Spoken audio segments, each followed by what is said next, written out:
possible. The name is Law Nation. Yeah. Let's go. One day at a time. One day at a time.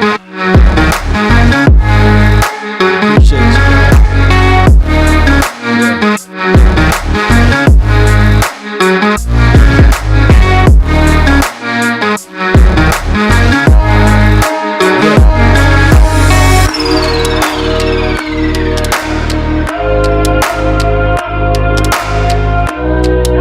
Shout out to all the notification squad. Swat up. Got a press conference at 3 o'clock. Let's go.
To the notification squad. Y'all continue to squad up. Yeah.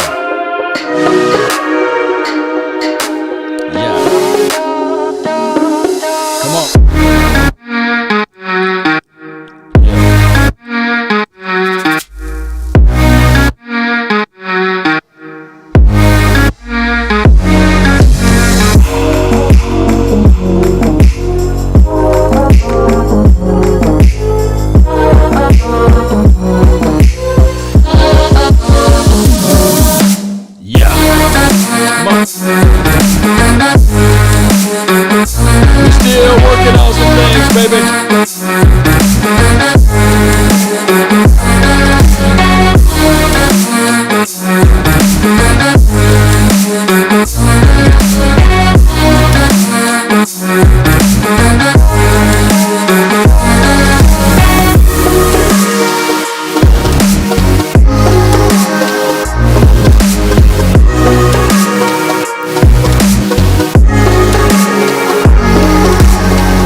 My name is Law Nation. Really appreciate everybody for being part of this thing.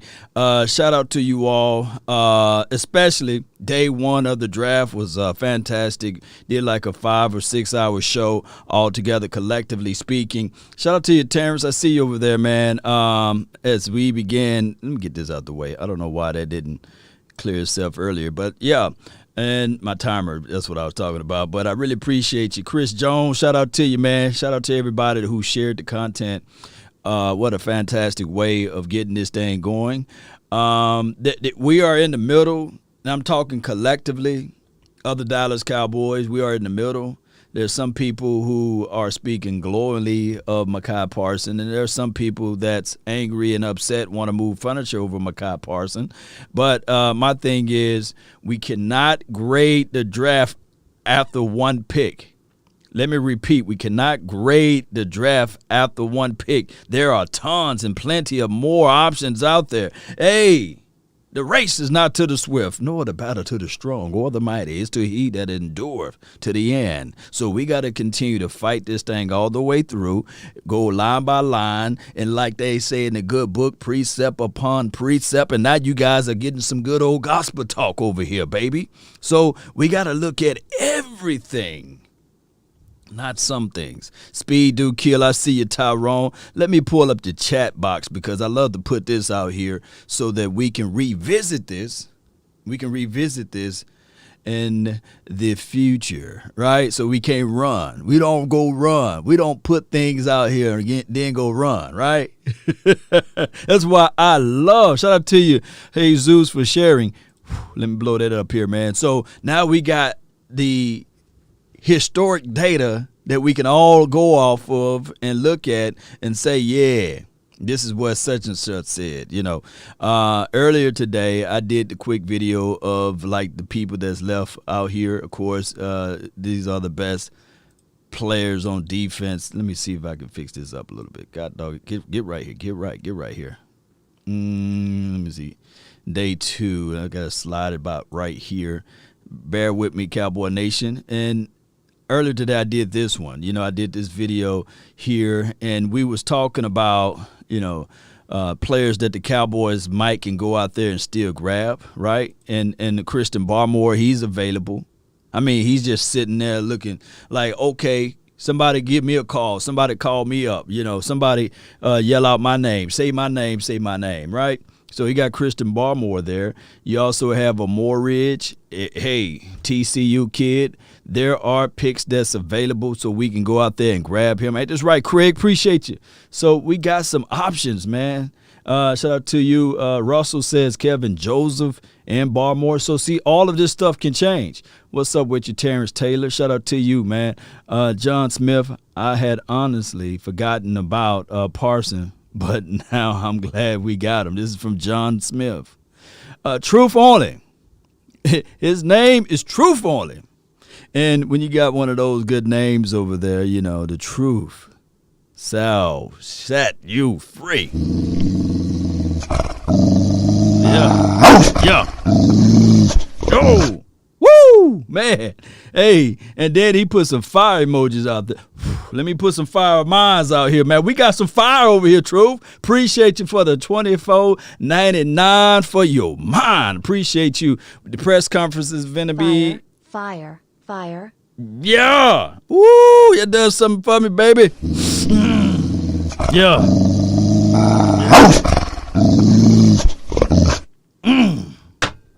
Team Samuel Jr. This is from Tyrone. Basham, I see some Basham guys out there. Yeah, we got some Basham opportunities, JOK, anybody who's in favor or in the likings of a JOK. See, the reason why the fire down here because truth only, man. We got to keep that fire, man. Terrence Marshall, I don't think we'll roll with him. We probably can roll with Landon, but that's predicated upon how they view those things. Tevin Jenkins. Who's all in favor of Tevin Jenkins? Because we got some picks. I mean, you're going to have to – this is going to have to happen right here. Let me say in this world, you got – with the 44th pick, you went with Christian Barmore, right? Let's say you go with that. And then you still see Tevin Jenkins out there, and he's dropping right around like the 50th or the 60th. Will it be wise? I want to know your thoughts, Cowboy Nation, to package up some of this right here, this 84 and this 99, to move up and get a Tevin Jenkins. And now you have a now look at your team. You got now, maybe, just maybe, you got the Parsons, you got Barmore, and you got Tevin Jenkins. And then you can probably steal with one of these picks with the 75th pick. You can go get Moorridge or Grant. Well, Moorridge won't last that long. Or Grant. You can get a Grant. Would you like that? Let me see. We should go grab Barmore. And I know why you saying that, Bama fan. Hey, I know why you saying that. I got something just for you, Bama fan. Let me see if I can. I thought about you, man. Let's see if I can find it right quick. We building the play while it's in there. We got 6 more minutes before this presser goes live over here, so bear with me. Shout out to Micah Parsons. Let me see if I can find it right quick. But while I'm looking for that, let's listen in to Micah Parsons' father. They was teasing me talking about, what if you be an Eagle in Pittsburgh? I said, well, I'll be cheering for my This is his father. Not the team, so now I ain't got to worry about all that. So you always been a Cowboy fan? Always. Since about 5 years old. Yeah. And you raised him as a Cowboy fan. Yes, sir. And then as he got older, he just started becoming fans of players he liked. But he wanted to play in Dallas. After the Cotton Bowl, he put on social media, I would love to start my NFL career, my college career ended. And I was in Dallas. So he got his wish. So that was the father of Mr. Parsons that we drafted or what have you. And he was talking about his love and adulations as it relates to the team. He actually said that he is a Cowboys fan. And I'm talking about the father of and who's not a Cowboys fan, by the way? Who's not one? Most of these guys are fans of the Dallas Cowboys, and just like the Stephen A. Smiths of the world, I believe in the hearts of hearts, he is a fan of the Dallas Cowboys. And he just try to act like he's not one, but everybody knows. Let me fix my thing up right quick. Everybody knows that this team, people don't like the Cowboys, they love them. And it's just not uploading right now, Bama fan. But I feel what you're saying. Let's go grab a quote-unquote Christian Barmore. Cantu says, draft. Yes. What's good with you, Carlos? Appreciate you for jumping in. Thank you so much for being who you are. Let me know if my volume is too loud. Let me know. Did you like Lamb or Jefferson more? This is from Tristan. I like Lamb more, and Jefferson, he did his thing last season, fell upon the right team, and they gave him the ball. They gave him opportunities and chances to do his magic over there. Shout out to him. May he continue to do well. And let's go and listen in to what they got to say. Which is why they still on commercial break. So once they off commercial break, we'll listen into the presser. Trade up for Morridge. Not too loud, Law. Appreciate you, man. My audio is going through its crazy stage, but it is all good. Shout out to you. You Gucci. Appreciate you, man. KD, prefer the GOAT. The Lamb. I got that. Bama fan, appreciate you. Lamb had 4 different QBs. Yeah, he had 4 of them. Let's see what else we have here. Let me pull up and finish this list off.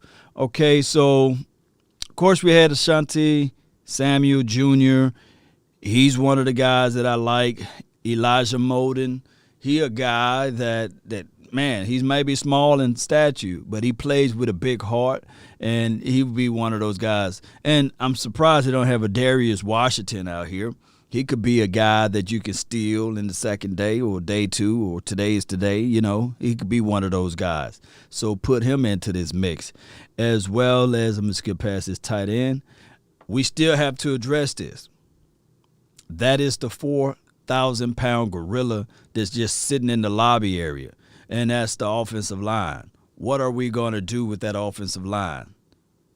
What are we going to do with that situation? How are we going to overcome if La'el Collins is not ready? Anybody got hip surgeries and hip situations, he's north of 320 pounds, right? And you got the Tyron Smith. Just being realist. I'm not being negative. We just call a spade a spade. Look, if you go to the doctor and you're trying to get a report, you don't want the doctor to just tell you good stuff. You want the doctor to tell you, hey, this is what you got, and these are the things that you got to do to improve it, or these are the cures of it. You don't want to hear somebody saying, hey, man, you're going to be all right. Can you imagine your doctor do that? Ladies, if you're pregnant, you go to the doctor and he say, you're going to be all right. No need to diagnose you. There's nothing wrong with your belly growing out and you got blood coming down in between your legs. You're going to be all right. No, you want the doctor to give you the truth. And the truth only, like he lamented with the fire emojis, that's the only way. I would rather for my brethren to tell me the truth. Law, dog, you got a boogie in your nose, man. Get it out. Don't sit here and say, hey, dog, go through the whole episode without telling me the truth. Eagles still need more wide receivers. This is the unknown. Oh, Oh, my bad. I thought you said unknown. Well, we'll find out with the Eagles. on my earlier video today, I asked a question, and I'm going to ask this question to everybody but Bama fan, because I know Bama fan going to say, yeah, Devontae Smith is better. But the question was Devontae Smith, is he better than Micah Parsons? Let's figure that out, right? Give me 1 second while I set this up. Y'all answer that question in the chat right quick. Hold on.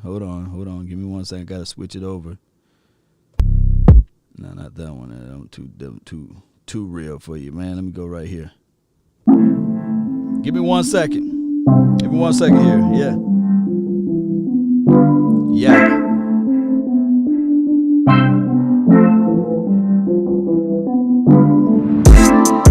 Yeah. Come on.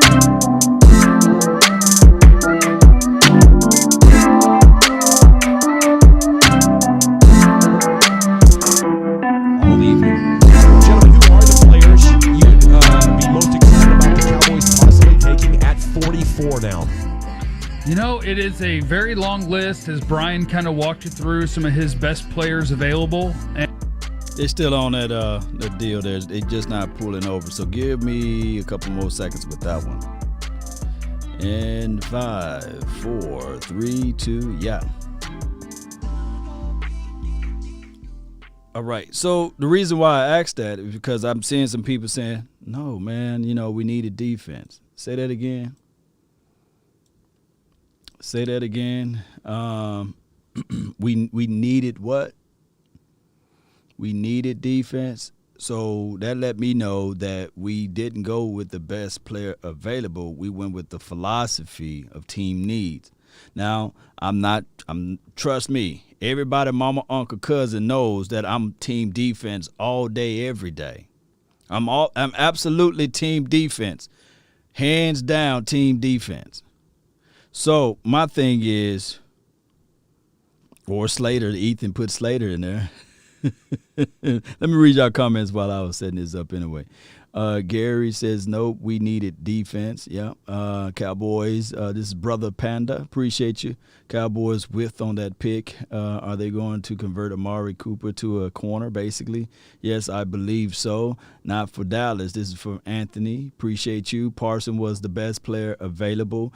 This is from Film. Yes. Not for our team. Wide receivers we got, defense we need.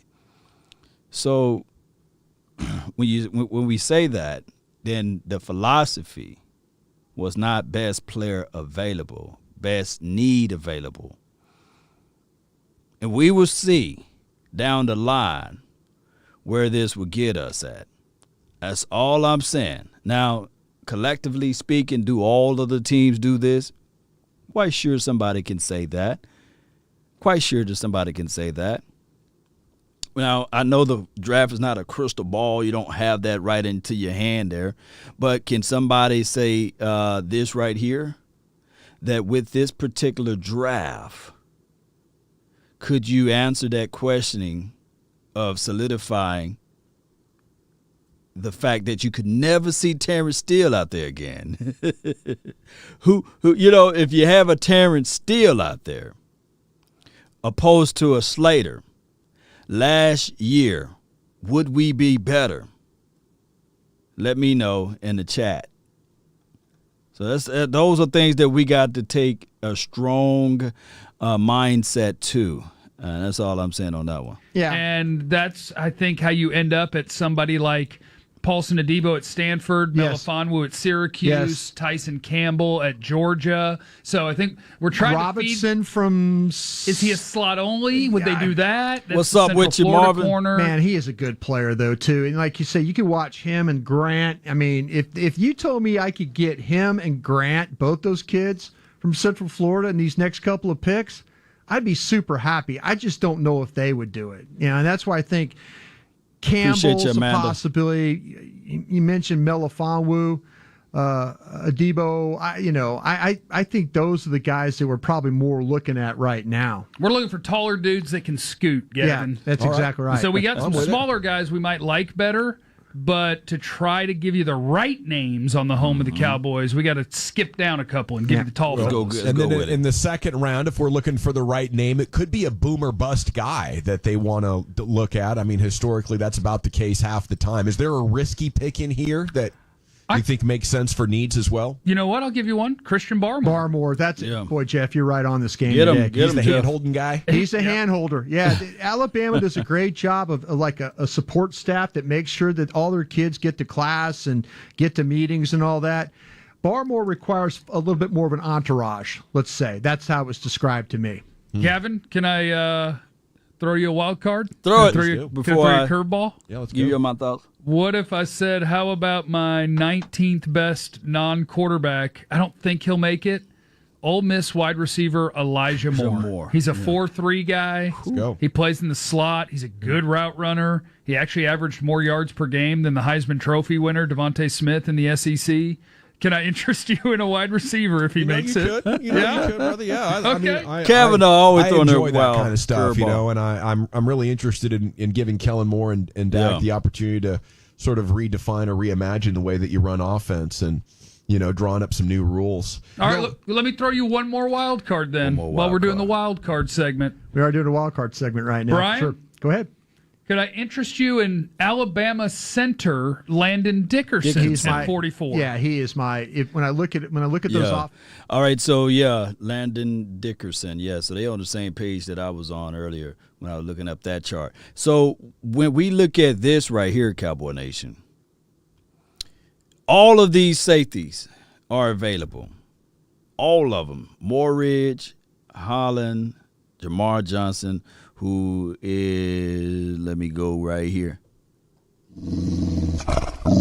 Yeah, one of my dogs here. You got Richie Grant. I really like his skill set. I can close my eyes and imagine Richie on this team. Cisco, long as he don't release the dragon, he will be okay on this team. Nazardine, my goodness, he will be okay as well. And all of these guys, you can bring them on slowly. You can absolutely bring these guys on slowly because of the fact that you don't have to say you're going to be the starter. We're going to push you out here as a rookie. You're going to be the starter. No. Nazardine, Bledsoe, he's more of a hybrid style of safety as well. Play inside and out. And then on top of that, he got decent speed. So he can hit. Wiggins, very underrated out of this draft class.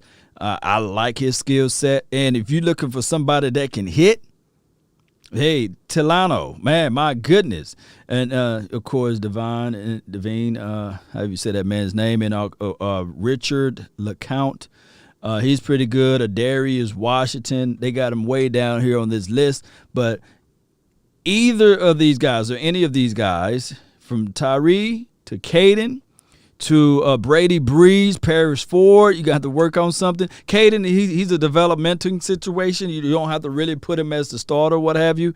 We got some guys that you can figure out. And Tariq, I can't leave out Tariq over here. And Quintario Cole from Alcorn State University.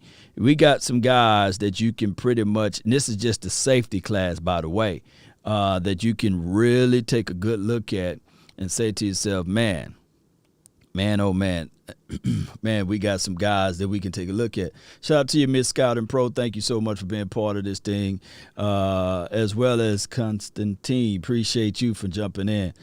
And Campbell went to Georgia. Yeah, Campbell, he did. Earl Thomas should be still a plug and play. We'll find out with Earl.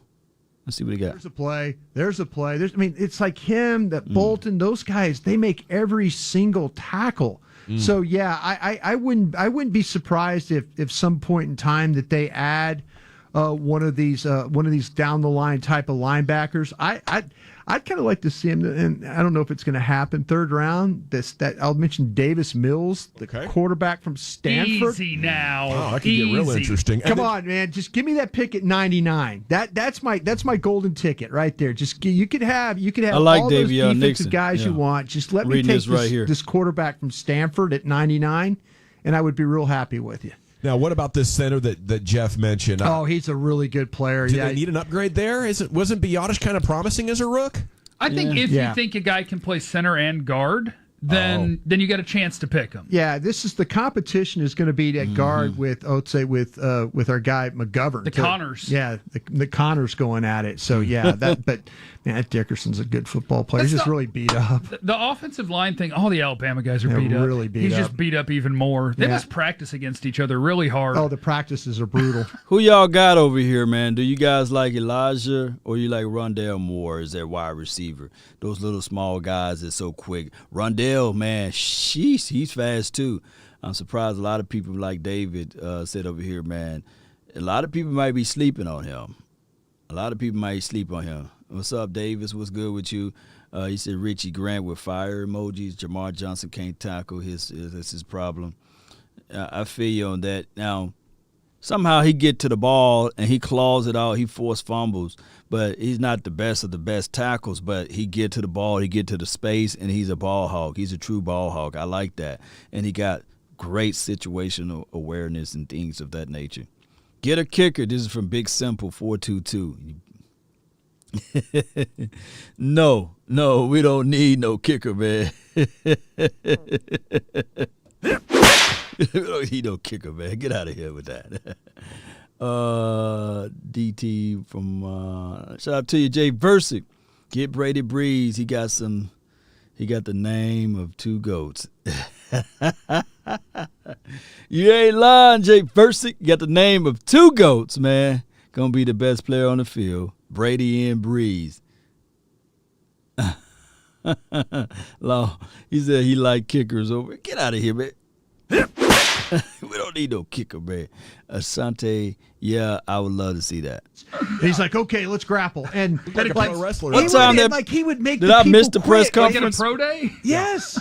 Like they're like, hi, I'm Tim Crummer. Hey, Coach, nice to meet you. Okay, we're going to wrestle here for a minute. Greco-Roman. And he would, and it's like he would hunker down, like without the ear flaps, though. You know those ear things that they wear. He would just hunker down and do that, and he'd make kids quit. That's a great way to scout, if you've got the physical ability, Coach. Like, hey, you guys, everybody else is just going to get the times they get on the shuttles. I'm going to wrestle this kid. I'll let you know. No, Crummer probably went back to the Bengals and was like, well, hey, Tim, how'd you wrestle with that guy? Oh, well, my top 7 that I had, I'm sure we don't want this guy. Yeah, we don't want this guy. Made him quit in the first 35 seconds, slapped him upside the head. He wanted nothing part of it. It's about to start. It was a great Appreciate conversation, you, though, because what Parsons was in the process of explaining is all this stuff is kind of raw and natural ability, and he just kind of reads where the athlete across from him is leaning or looking, and he kind of instinctually understands how to get people off balance or throw them out of the way. Well, Jeff, when you saying about him on your evaluation, you thought he was a little bit of a guesser? Yeah, I think you watched. So that's what you're talking about. You really don't understand it. That now, because when he said that last time, I'm like, damn, Jeff was right about that. He was a guesser there, a little bit of a guesser. So yeah, I think you can watch him play against Ohio State, and I think they knew this guy's just aggressively chasing the first thing he sees. And so, was it Bill Parcells who said, "Don't take the cheese"? Don't take the cheese. Ohio State gave Parsons cheese, and he went chasing it. He's. I like what Brian Browder said earlier after his evaluation of watching Parsons. He said that, hey, he's just a bigger, probably faster Jaylon. And there's nothing wrong with that. Jaylon got a whole gang of tackles last season, right? So they're not going to put him in a compromisable situation to say that he's going to be a coverage guy, but he's going to be a guy to get upfield. My thing is with Parsons is that it's the raw side of it. But we got the best coach out there that can teach him, right? Quinn, right? Let's go. Incredible. Yeah. Because what he is now is already good. Yeah, and I really like the answer of, when you talk to him about what he did in the off time since he didn't play, he said, just getting out there and doing a lot of field work. And I think what I heard is working on techniques with position coaches. He did. He said that. He absolutely said that. So, yeah, and hopefully, like I said, I'd like to see him come in here. I do worry about initially is how do they get him on the field? Does this mean they're going to move Jaylon Smith to like a Sam linebacker and plug this guy into Will linebacker? Hey, we've got some OTAs, mini camps. Hopefully they'll let us come out here and watch a couple of them before we have our show. We'll be able to line these cats up. We got new coaches showing up, and they weren't around for the drafting of Jaylon Smith and the buying into the storyline. They're going to show up and look at the film and be like, what are we doing here? Why aren't we post-June wanting this guy? I think that's Dan's going to walk in there. Yeah. What are we doing? This number 54. Who is this guy? I mean, and you know what? It sucks because it was a great story when he was a guy who was fighting back to do something nobody had ever done, and he was part of your defensive rotation. Once you paid him and played him all the time and it got exposed, it took that away from us as fans and made him a point of frustration. We got to run. We're back with the Micah Parsons press conference here on 105 through the Fan. Can we chat about my friends at New Breaks? Oh, I love these guys. New Breaks has set the trend and the standard right here in North Texas for mobile brake repair. I was just at lunch with... While he doing that commercial break right there, let's make sure that we don't can the aspect of Jaylon. I don't want us to just sit out here as Cowboys fans to just trash and can him. Give him an opportunity to work with this coaching staff. And I know it might be an unpopular opinion right now because everybody want to can Jaylon Smith right now. Let's not can Jaylon Smith right now. Give it time for him to work out with this coaching staff. Maybe, just maybe, they will utilize or work him differently. That's all I'm saying. But please do not can Jaylon Smith right now. Let me read some of your comments because I know that's the popular thing to do, right? A new guy in, we got the new fish in there, and now you all want to say, oh, look how pretty the new fish is. But let's not can Jaylon Smith. And can I be 100, not 95 with you guys, not 90, not 85. But let's not sully and denigrate LVE at this point. Let's not do that. Let's look at, what do you call it, LBU, Linebacker University. That's what Micah Parsons is saying. Let's see how this thing work out. It's still on commercial break, and I can't wait. Y'all let me know where the press conference at right now. I know some people are watching it.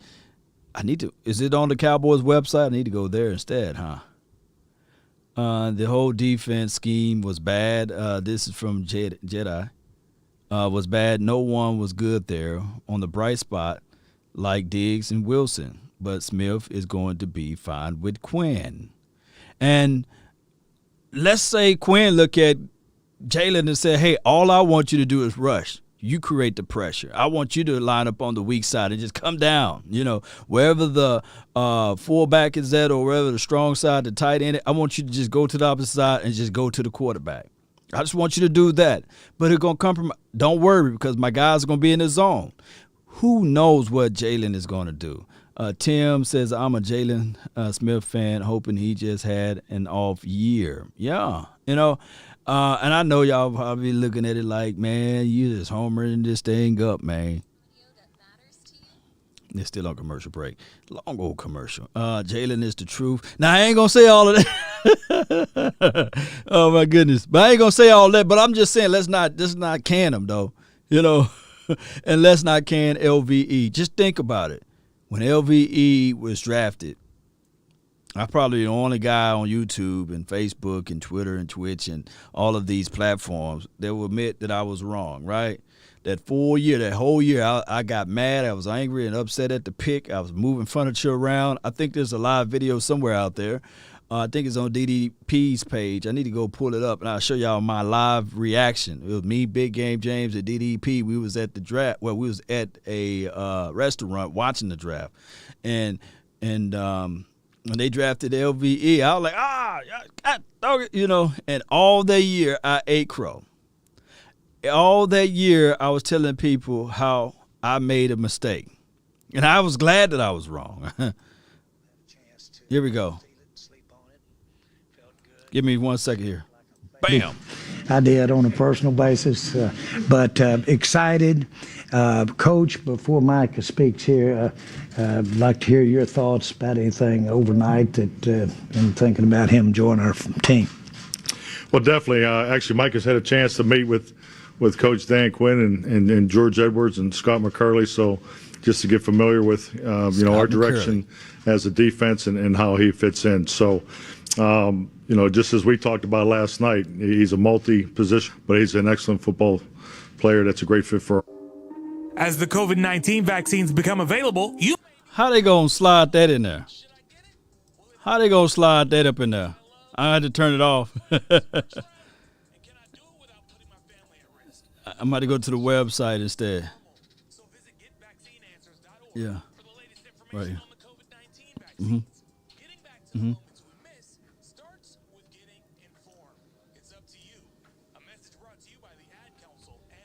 Yeah. Which one? They played a Your commercial daddy or on me. your Here we mama? go. Where'd you get that speed? That size? I don't know. I would say neither. From the good Lord. He was a below average basketball player, and she was a very below average track player. So it's all to God. Hey, There you go. well, as a Hi, I'm John Meacham, the host of Cadence 13's new podcast, God Fate dog it. of They keep Fact, putting these on how commercials on America and its political parties got. All right, so what I'm going to do here, I'm going to try to go to the website, to DallasCowboys.com, because I can't do this, man. What the world's going on with the radio station? I know they got to get their coins. Y'all bear with me. I know there's somewhere on the website, somewhere right here, right? Where the press conference at? Is it on YouTube somewhere? Is it on the website? All right. Is it on the site? Let me see.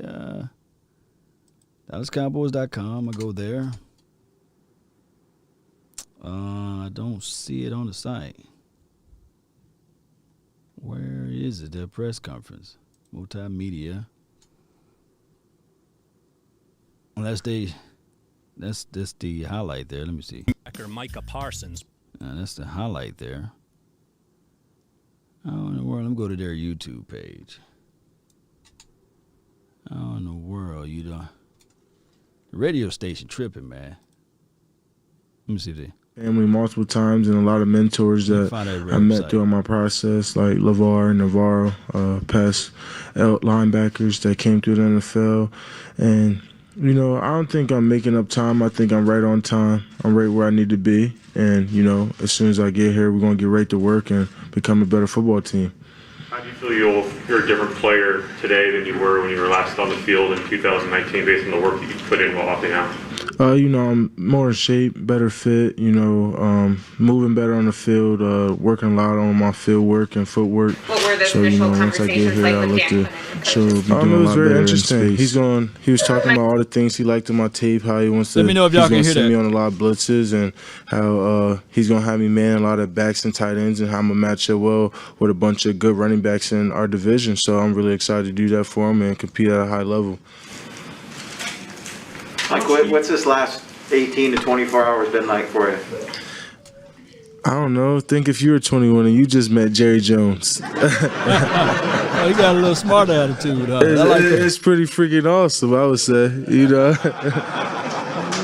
Hey, you just talked about your dad said, you know, obviously he's grew up a Cowboy fan, always been a Cowboy fan, raised as a Cowboy fan. What's that been like in growing up Cowboy fan in Pennsylvania and then have this dream come true? You know, it's awesome. Like, I think, like, we all really just taking it in. Like, I don't think none of us really sat down and was like, yo, this is crazy. Like, we never really, like, all talked. But I could tell by his facial expressions and my mom's expression, pretty priceless, I would say. And, you know, to be here and, you know, play for Jerry and play for Coach Mike is going to be an extraordinary honor for all of us. And, you know, we're happy to be here. Mike, what are your impressions of this practice facility, the Star? What were your thoughts as you were seeing everything that it presents? And does it feel like home already? You know, I was going to make this home regardless. So I think it was going to be forced upon them. They was going to know. But, you know, yeah, it does feel like home. I've been here when I was at the opening and when I played here in the Memphis Bowl. And I said, this is where I want to be, you know. I wanted to play here. I wanted to be in this blue and white until I die. So it felt like home when I was here for the Memphis game, and it felt like home when I was here for the opening. And then when I came back through the halls, it felt like home again. So it's not my first time here, and sure won't be my last time. So really excited. Why did it feel like home? Relationship with LeVar Arrington?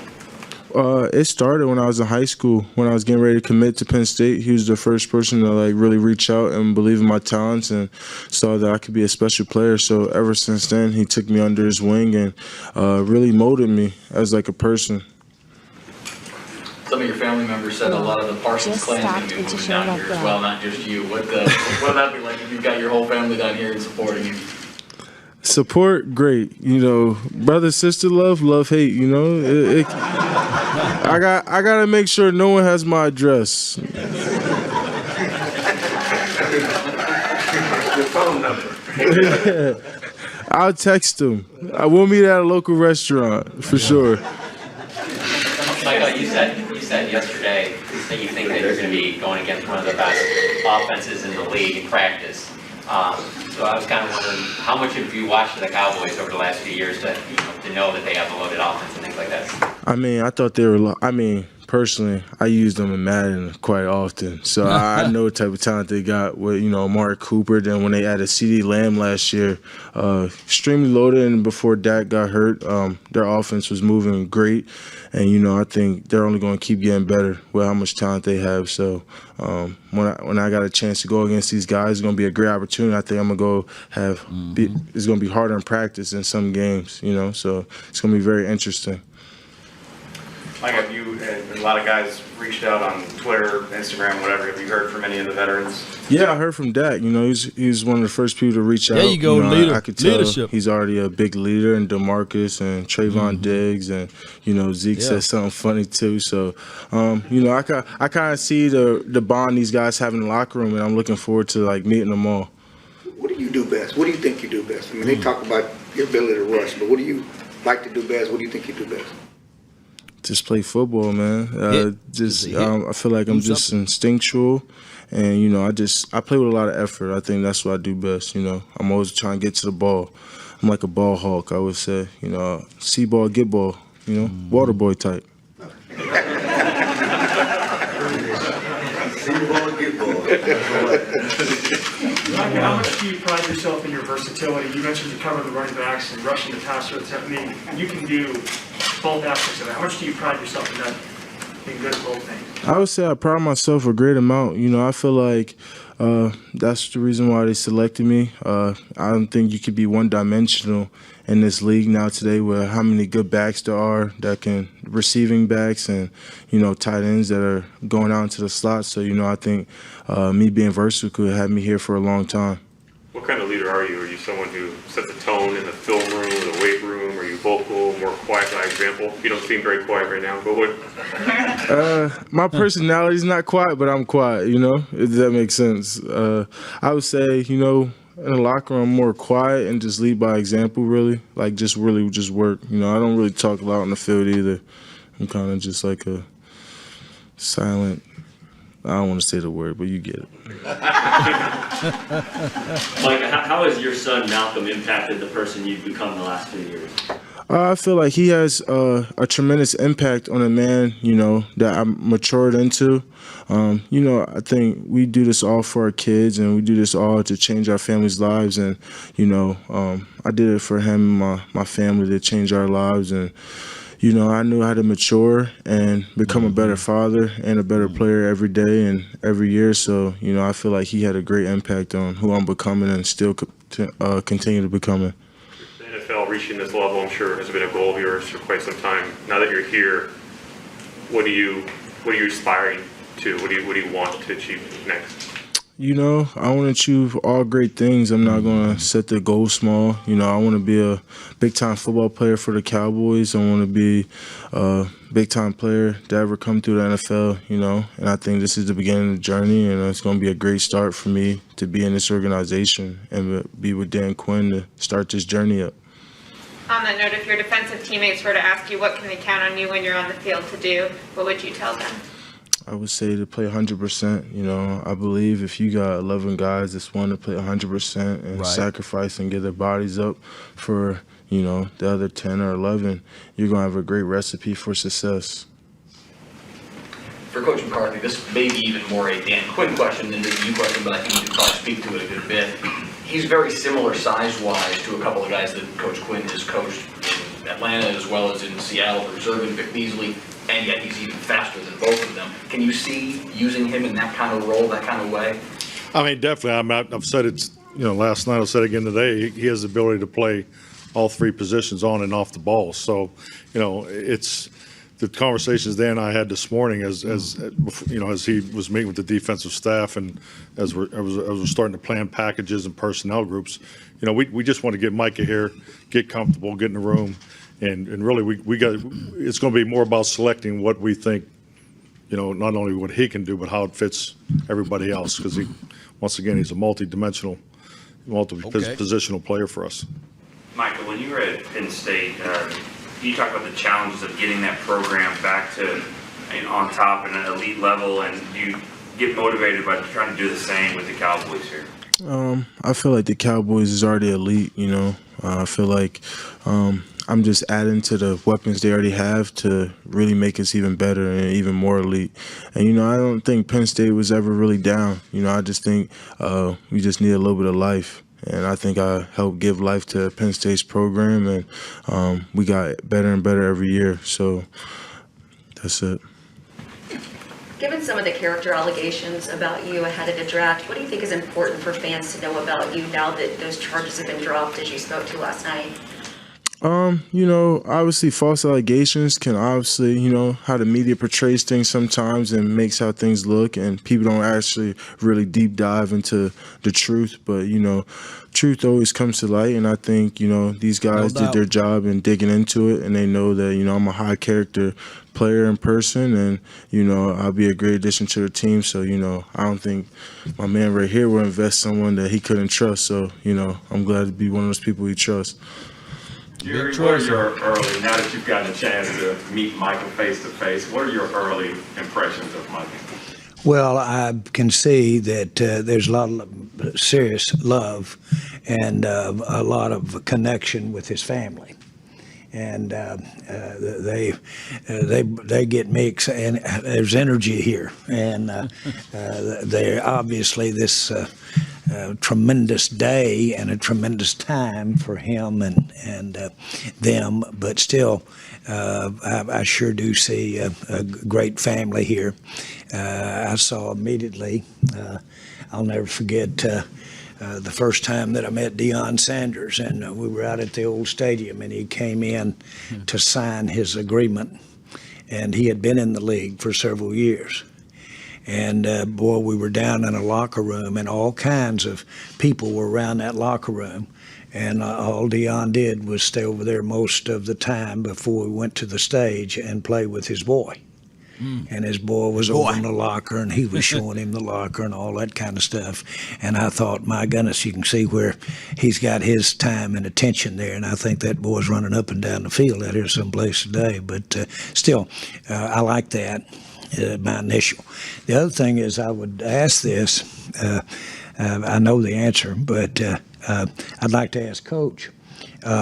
When we were evaluating a lot of the players, we saw him from the interior. We saw him behind the line of scrimmage, able to create unbelievable pressure, and we saw play after play after play of him disrupting from there. In other words, blitzing, but basically pass rushing from the middle of the deal. And the question was, you can't do that in the NFL. And I'm not going to answer your question, but what was our answer when we were talking? Well, we were talking about pass rush, the conversation we were into that day, and and we were going through the defensive ends and the other rushers, the open end, and then really the most impactful pressure player was Micah, and he was doing it from the linebacker position. So the ability to do it both from the inside, because obviously everybody usually equates pressure, coming off the edge, but and that's what made him so appealing to us. As far as his football skills. So his inside pressure, the stats and the film speaks for itself. Micah, when you look at Leighton Vander Esch and Jaylon Smith and yourself, what can you guys do together on the field? Everything. Yeah, I brought it up last night. I think Jaylon's a terrific player. I think Vander Esch is a terrific player. And I'm just, to start off, I'm just laying off those guys. These guys been here for quite a bit, and, they're really good players, and I'm going to just learn from them. And I think, they're going to take me under their wing and teach me how to become a pro football player and help me get better every day. And we're going to all push each other. And I think once we all come together and we play at elite level, I think this defense can be the best defense in the football league. As one Penn State linebacker exits, another one enters. Did Sean Lee reach out to you at all? Yes. I think he said if I ever need anything to ever reach out, and I said, yeah, you got one of the brightest minds in the game of football, and I would love to learn from you. Open source of knowledge that I'm always going to take in from someone who's been there before. Steven, do you recall Micah's 2019 Cotton Bowl game and your thoughts on the performance he had there? I didn't see the whole game. I wasn't there, but it was there were 6-7 plays on his point of attack tape that were on there, and of course, well over 100 tackles that year, and he was all over the place. And actually, Brad Sham chimed in last night with our group saying is one of the most impressive guys he ever did homework because he was calling the game for the particular radio show or TV show he was doing at that time. But Michael was a presence, and you talk about what really resonates with me is his confidence. I mean, he's just got a quiet, special confidence about him, and certainly his traits, his elite traits, speak for themselves. But his confidence is really special.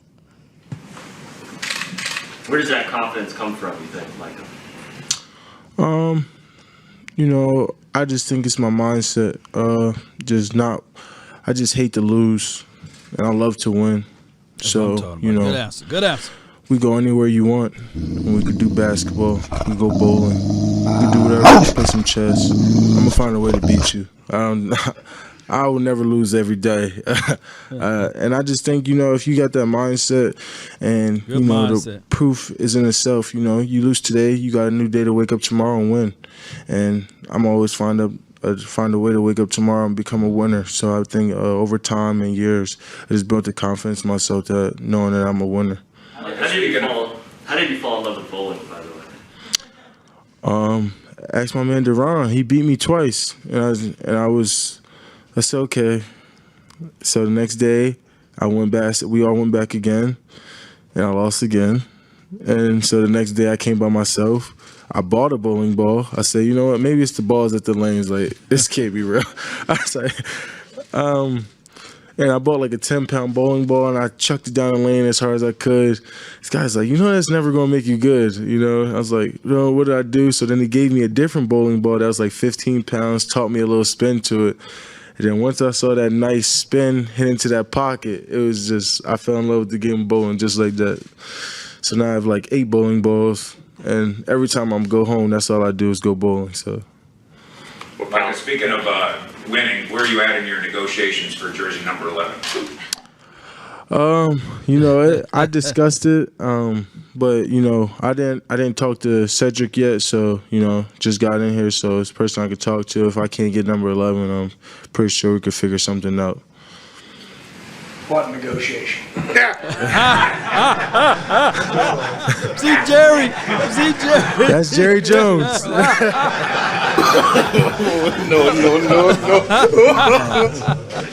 Oh my goodness, y'all squeezed the number from that man. Up front here. Oh my goodness, man. They squeezed that number from that man. Yeah, they did. Yeah. That's it. Yeah. Given some of the character allegations about you ahead of the draft, what do you think is important for fans to know about you now that those charges have been dropped that you spoke to last night? Yeah. Get him back up there, Paul. No. It was conditional. Yeah, man, they squeezed that thing from him, man. Oh my goodness. Let me see how I can do this. Loop it right here. Y'all bear with me. Yeah. So yeah, man, they squeezed that thing from him, man. How y'all feel about that press conference, man? How y'all feel about it, Cowboy Nation and beyond, that was listening into it? You know good and well they squeezed that from him. They poor Cedric. They said, "Hey, man, either you want to play on this team or you don't." They did my dog said it wrong. They squeezed that from him. I guarantee you that is exactly what happened. And Parsons, he was just sitting there like, yeah, I have to speak to him and reach out to him and what have you. Oh, the thing that I did took away from this this interview or slash press conference presser was the fact that he is confident and he is funny. Shout out to you, Marcia. He says, "What's good, Law? Hey, think the Cowboys did their best they could." Yeah. What's good, Law? Hey, Go ahead, I read think the Cowboys did the best they could with the situation they were put in. For sure, grab one of these CB in the second round. Yep. So the more and more I hear of Parson, I'm still in the middle, though. I'm still in the middle. He got charisma, got great charisma. I see your highlight. He got great charisma. I can't talk today. Charisma. He got great charisma. Charm. Great personality. And this is before the money. So I hope he stay the same. I hope that money don't get to his head, dog. It's one of those things. Whereas I'm hoping that's all we can do at this point is hope that all of this stuff can just be ironed out in the best way possible. And what time is the draft tonight? What time is it? Shout out to you, JoJo. Like, we seen this before, though. What time is the draft tonight? Ghost fan says he's cocky. Yeah, he cocky as all get out, man. This dude. First Take ESPN is at 6 tonight, right? So what time it is at Central Time? 6 Central Time, okay. Yeah, so what I want to do is, what we want to do is we're going to roll this thing until about, we're going to roll with y'all. I'm going to answer y'all questionings here. So 6 Central Standard Time, 7 Eastern, so we got a lot of time. All right, so here's the situation. Man, he's growing on me because I like a person that's not going to bite their tongue. So when we play, oh my goodness, the media is going to eat him up, though. He don't know it yet. Chris Dalrymple, whatever his name is, he's going to have to – what's this guy's name? Who's our media guy? Is it Chris? Is it Dalrymple or something like that? He's going to have his hands full.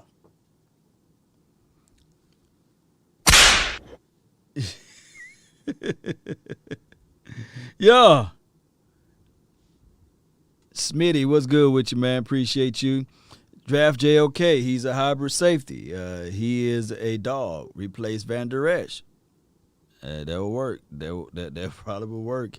But look, let's not get too crazy. Draft York, he is hybrid safety. He is a dog.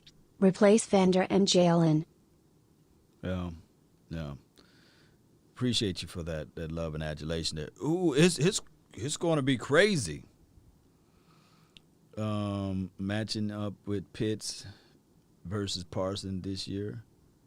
No, we're going to have to when Pitts get on the field, when we play them, if we play them this year, right?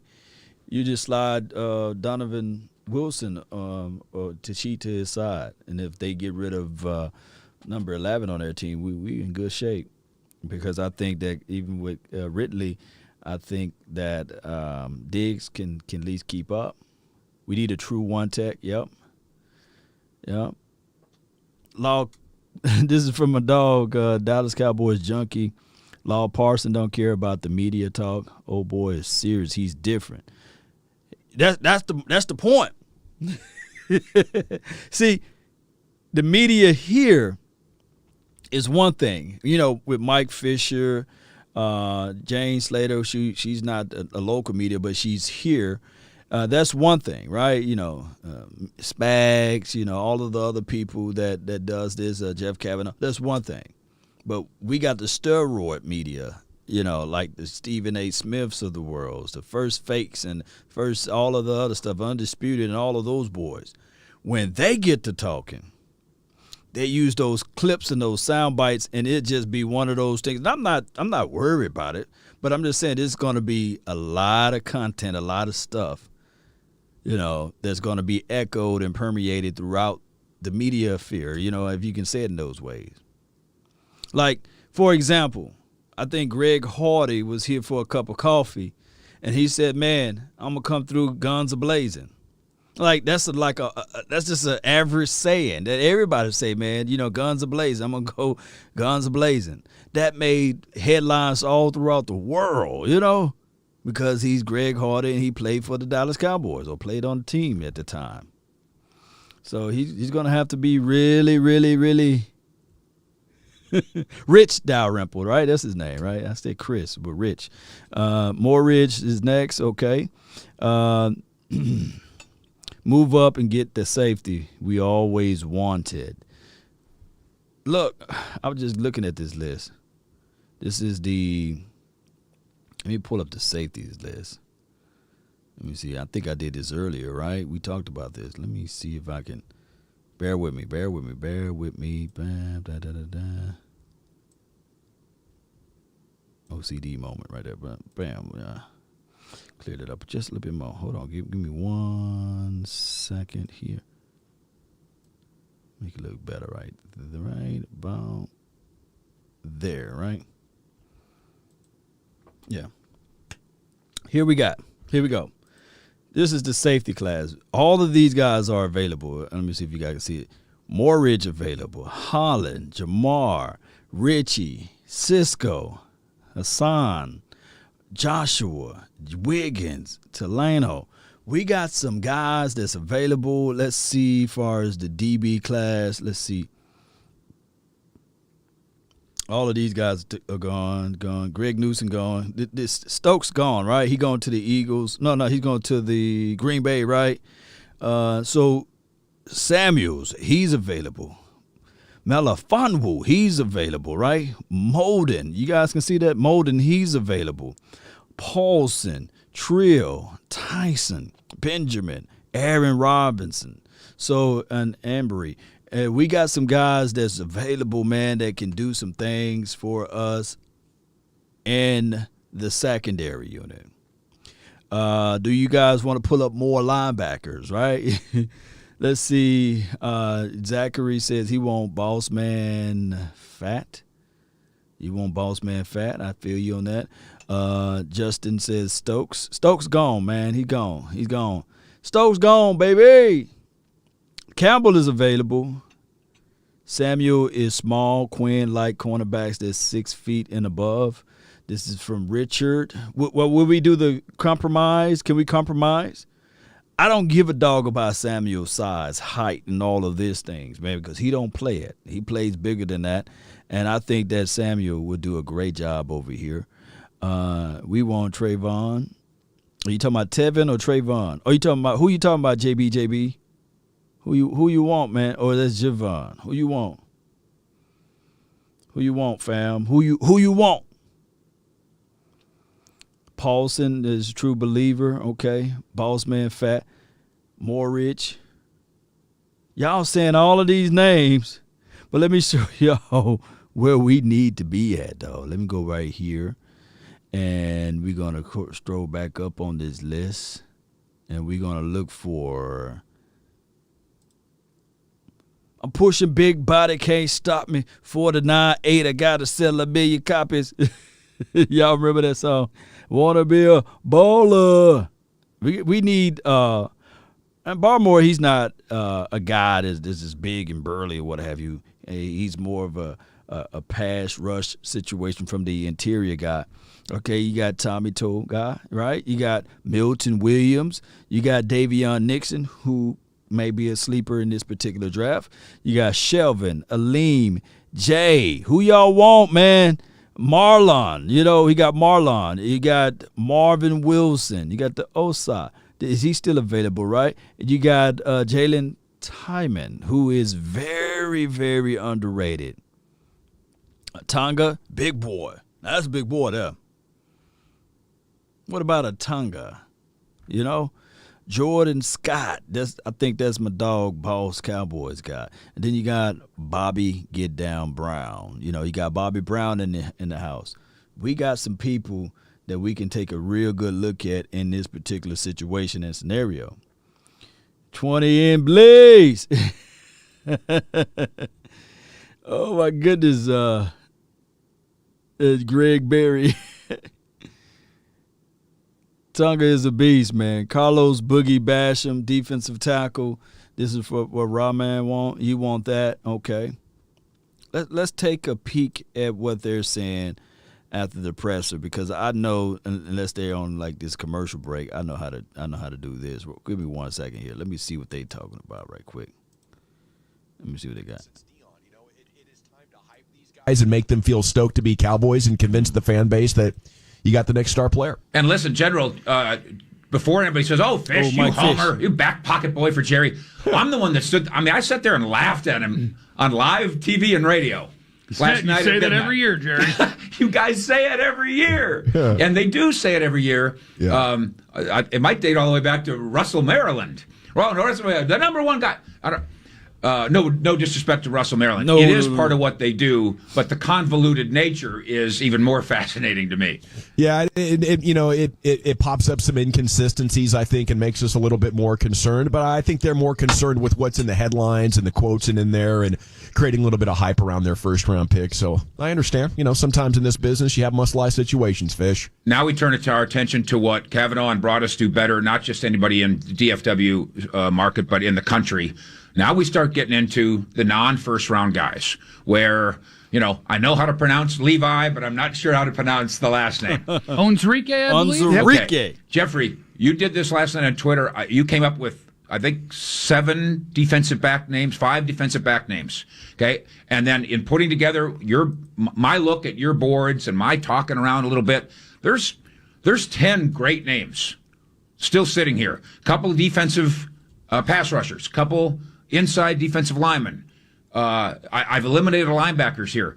There's 2 safeties who can absolutely play. You could trade up for Trevor Merrick here of TCU, or sit there at 44 and take Holland, who they like very much. And on mine and Jeff's board, though, Grant from Central Florida would be the guy. I mean, we wish they could, but that's on our board. They're probably with Holland and Merrick and those guys would be where they would probably go. This show has told me that they don't love Grant very much around here. Yeah, this is the thing that I think that's why that they means would. they're going to pick him. That's exactly right. they absolutely don't care what Jeff and I say. Jeff at little all. list and right we're here, learning man. that, by the way. Take a look Or at they it. do. Yeah. So, but the I'm thing gonna about send it it to is, there are names. You're absolutely right. They've the list worked is in the their way description around. box. They've got 4 quality picks tonight. I'm excited for them. I really am. When I look at my board, and I know Jeff's looking at his board too, Mike. There are names. I mean, there are names that could come in here and absolutely make a difference for this football team in the coming years. Okay. Merrick, Holland, JOK. He's got a little bit of a medical condition we're dealing with right now. Okay. The other defensive end pass rusher with a little, he might have a little knee. Appreciate you, Marcy. Ojulari. Okay. Ojulari. Yeah, Ojulari. But you guys both thought he was a first-round talent, right? He is. Yeah. He is. And there he sits at 44? What the heck? Yeah. Basham somewhere. Yeah. Levi somewhere. Yeah. Barmore, who needs a babysitter, Brian? I think so. Okay, but he's got talent. Absolutely You does. babysit those guys. Yeah, I'll drive him to the Star every day if he helps him win games. I Molden, hope Samuel, the trade two of and their Joseph. third-round picks to move Okay, back up there's into 10 the guys. second Yeah, the or problem with the package a couple Samuels of and the third Moldens and those fourths guys, to and maybe move with the into Molden because second. they have a plan for a guy Appreciate like that. you, I Marcy. think they're going to go for some guys with some length. Jeff and I were talking about that. Campbell, Robinson, Joseph, those guys, Melifonwu. Yeah. Adebo. Those Stanford corner. All you had to do Stanford is corner. say, and then Debo. Those guys, I think, are who they would be looking at. Okay, so we just did 15 names that we'd all go, oh, that's fine. And they draft in the 44 slot. Sure. So I say this every year, and now we're going to do it with every round that piles up. Let the cake bake. The draft didn't end I love it, Mike last night. Fisher. Oh, Yeah. no, you got just 4 No. picks It just today. started. This is a party. If it did, I shouldn't be here. Yeah. so if they come away after tonight going, well, first round guy was their 6th overall pick, and then they go bang, bang, bang, bang, Well- then this is going to be a party. Yeah, this is the thing, and you hope that night 2 that they hit 4 guys, and then the talk is about, okay, look what you added to the linebacker, and then the narrative turns away from, the questions about Parsons and stuff like that. If you come away with a cornerback and a safety here soon, then your defense looks different. bang, I asked the question, by the way, last night. Finally, I'll say this. I asked the question poorly to Steven, but I still think we're onto something. I'm packaging picks here in the next couple of days. I'm picking all 4. Okay. Huh? I'm not. I'm Listen, seeing listen like, to Fish. like Merrick. I'm going up, and he's not going to be there at 44. I'm not sure why he's still laying out there, but I go get him. That's a difference maker. Yeah, I think that's one of the most interesting conversations in football right now, because on average, if you trade up, you lose, unless you're going up for a quarterback. On average. Because you give up 2 darts for 1 dart. Correct. Yeah. And you're being overconfident in your evaluation of this guy versus the next guy. And so that is one of the latest sort of analytical things, is moving down is better than moving up the vast majority of the time, but that doesn't mean you'll never be right. The problem is when you go up in the second round, people are going to hold you up, because what happens is they've sat on their board the whole night. And they're looking at that board and they're saying, look at the tags we have left. Oh, we got Ojulari up there. Oh, we've got Koromora up there. Mm-hmm. Oh, we've got Barmore up there. Oh, we've got, this guy, that guy, and the other. And so all of a sudden when you try and get in, they're like, listen, yeah, we'll let you back in, but instead of this pick, give us this pick and this pick. So you have to determine, where's the point that you want to get back in, and will somebody let you back in? We just got done with Micah Parsons, and you heard him say, and Brian, you've seen this a lot. These kids think Jerry Jones is a rock star. Oh, yeah. It's the most exciting day of their life to meet Jerry Jones. Yeah. Forget That was cool. signing with Try Cowboys. work for him. He's fun. Yeah. And then I did ask him the question about number 11, which he clearly wants, and because I think the negotiations have begun. With Cedric Wilson, putting number 16 out on social media. But then Jerry, Micah gives a good answer. We're going to talk about it. And Jerry looks right at me and goes, what negotiation? You got to let Jeff do it, man. So Cowboys. You're like, yeah, we have a veteran player that has a jersey number, but we picked this guy high. He gets it. I had a guy today on this subject, but much more say, jokingly, but it's true. This number change thing, he goes, it's going to be a S storm. But what if the situation, and we did a story on this, I think General did in and around the NFL, was about the numbers and guys having to pay millions of dollars to get out of it. If you want to get out of your expensive jersey, but like even the switching of jerseys now, there's going to be, you're going to have to pay some other guy on the team $25,000. How many Cedric Wilsons are out there that Micah's got to buy off the rack? You think that? I don't think that's $2.5 million. I think that's like $30,000. That's like, wow. 40 of them. All I know is our friends back there in the equipment room with their sewing machines are going to get ready to get to work. They're ready to go. Got to run, Fish. Great report. We'll catch up with you Monday. Have a great draft. There he is. He's at Fish Sports on Twitter. A must follow for Cowboys fans everywhere. What do you guys think at 877-881-1053? What do you think about what they did last night? We want your calls, especially if you can be fascinating, and your texts as well. Please leave your name and city you're texting from. And we do have about a half dozen takeaways from the Parsons presser to pass along for you as well. Observations next. Yeah, the observation next, man. Oh, my goodness. That Jerry is a rock star. Party like a rock star. Let me take away for what Mike Fisher is saying, opposed to what Brian and Jeff is saying. Mike Fish is on the same page as Law Nation. And you know what I'm saying? He's on the same page with me. You package some of these things, man. You packaged them. Hear me out. You packaged them, man, and you move up a little bit. You got to move up a little bit and go get your guy. Now, what Jeff is saying is that these guys, they looking at this board. They've been staring at this board all last night. Trust me, the first round is over with. They looking at their board. They happy, but they looking at their board, the opposing teams, and they're sitting there saying, if this guy drops, if this guy fall, we're going to get this guy and that guy and this guy. And then when the phone calls come in, they're going to be looking at it like, nah, dog, you're going to have to give me a king's ransom. You're going to have to give me more than just a swap in the next year's whatever. No. You got to give me more.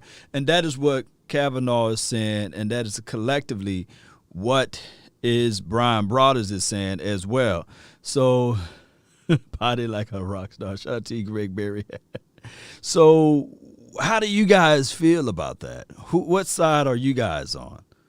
Are you more so on the Mike Fisher side of just because not all 11 of these guys are going to make it, right?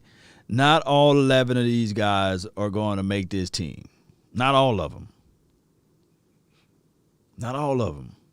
And we'll be lucky, like I said before, if you get 2 starters in a push. 2 in a push. 2016. The starters on that team, Ezekiel Elliott, Rain Dakota Prescott, and the possible was Anthony Brown. Those were the guys. And Christ says he's more on the fish side. Yeah, we need to figure this thing out. It's too expensive. This is from Thompson. Like, the expensive side of it. Let me see if we can go over here to the YouTuber. Give me 1 second and hit this replay. Here we go. So let me see what you guys got. We need young offensive linemen. This is from Adam. Sean Wade is kind of underrated. This is Wonton. I think they try to do too much with Sean Wade, and that's the reason why he got in trouble the way he did last season.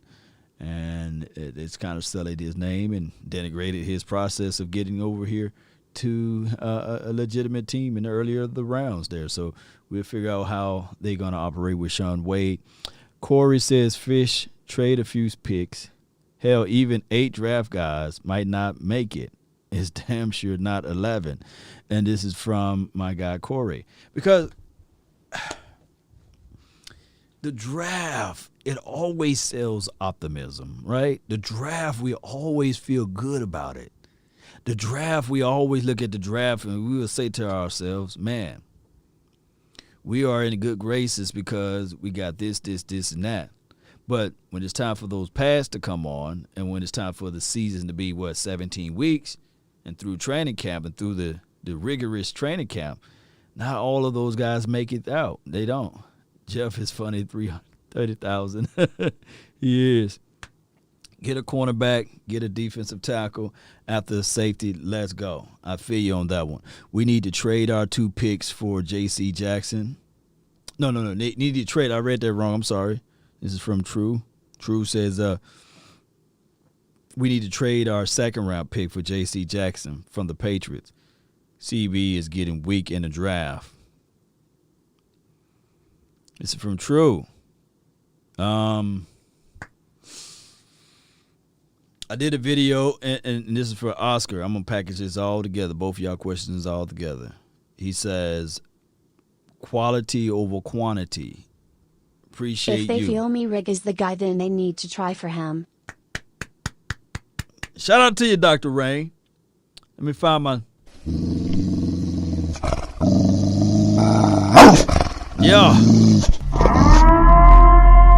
Don't play with your food. Don't play with it if you feel if that person is the guy, not part of the guy. If you feel like he's the guy, don't play with your food. Move up and go grab him, go get him. If he's with the 44 pick, run up there. The pick is in. Get this thing out the way. Don't play around with it. Do not play around with it. So what I was going to say is this right here.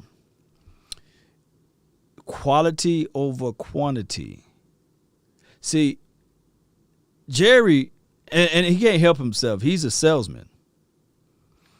And trust me, I cannot get mad. I cannot get mad at the guy that wants to sell. And I feel what you said. I think somebody, one of my guys over here says Reggie Robertson could be good, boundary cornerback in the waiting. This is from Terrence. You ain't lying. He could be. That's the operative word. And I think somebody else said something. Law, this is Law. We need to pick nothing but dogs tonight. Yeah, you ain't lying. I think that somebody also put down, I can't see it anymore, that we need all of our picks. I feel you on that. I feel you on that. The person that say we need all of our picks, the off season is long, as injuries to come about. There's always a wild card in that type of situation. You never know. Somebody that's drafted in the later rounds could be that dog. It could be that somebody like a walk-on. One of the after the draft, the walk-ons, that undrafted guys. I think you can get 15 of them every year. It could be somebody like that. Hell, we got Tony Romo like that, right? So it could be a situation similar to that. But I come here to tell you guys that the chances of finding a Tony Romo or finding a guy that's late in the draft is slim to none. And I'm using Tony Romo as an example, but you guys get what I'm saying. Not saying that we need a quarterback, but you guys get what I'm saying. We need to package some of these things together, move up, and make sure we get quality over the quantity aspect of it. Still not sure how I feel about Dan Quinn, though. This is from Devin Hill. You said a mouthful on that one. Let me see if they're back from their break. Hold on. Give me 1 second here. Do the little tester here. Shout out to everybody on the Facebook, by the way. Yeah, they ain't ready yet. So address the defensive line, free safety, and strong safety. This team can be strong contenders. This is from Run. I'm glad you mentioned that. Who y'all got, man? Who's y'all best interior defensive lineman outside of Barmore? Outside of Barmore, who your best guy? Who's your best guy? Who do you guys got over here? I like Tyson Campbell, Greg Berry, but, he's raw too. He's raw, in my opinion, too. And he going to have some things. He's fast. He's quick. He's long. He could fit right into this system, but it's going to be some time. So, Aleem McNeil. Some people said Aleem McNeil. Let's see